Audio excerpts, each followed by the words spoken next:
Ashama harka fuuni kabajamtootaaf jaalatamtoota ilmaan Oromoo, assalaamu alaykum warahmatullahi wabarakaatu. Isiniin jecha mucaan suuraa irratti argitan kun godina Hargee Lixaa, godina Hargee Bahaa, aanaa Meettaa Calanqoo jedha.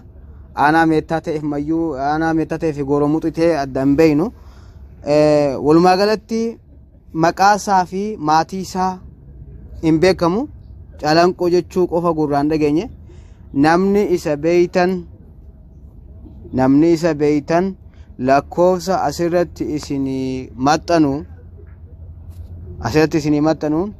qunnamuu dandeessanii balaa konkolaataatiin biyya Yaman naannoo Maarib bakka Maa'ilii jedhamtutti balaa konkolaataatiin addunyaa kanarraa gale maatii fi firoota isaa hundaaf jajjabina hawwina isaaf rabbi rahmata haa godhu.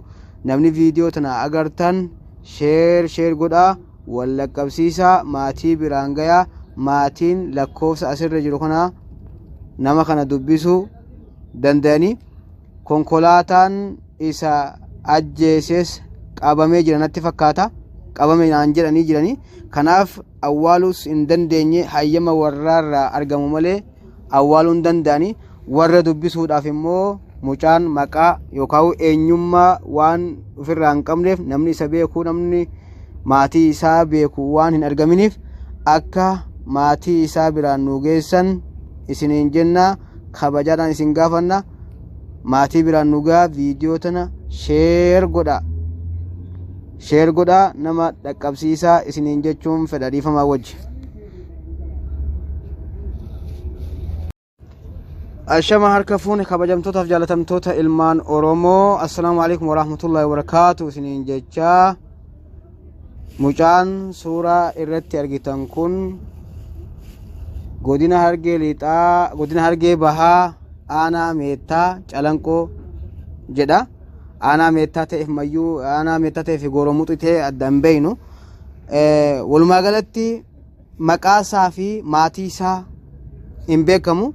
Calanqoo jechuu qofa gurraan dhageenye. Namni isa beeytan lakkoofsa asirratti isinii maxxanuun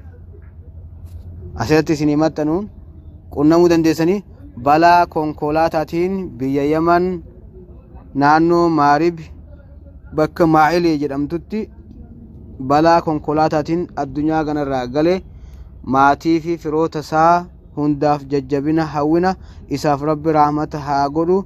Namni viidiyoo tana agartan sheer godhaa, wal laqqabsiisaa, maatii biraan gayaa.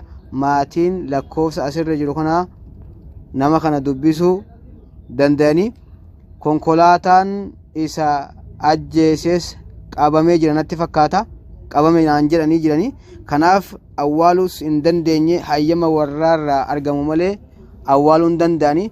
Warra dubbisuudhaaf immoo mucaan maqaa yookaan eenyummaa waan ofirraa hin qabneef namni isa beeku, namni maatii isaa beeku waan hin argaminiif akka maatii isaa biraan nu geessan isiniin jenna.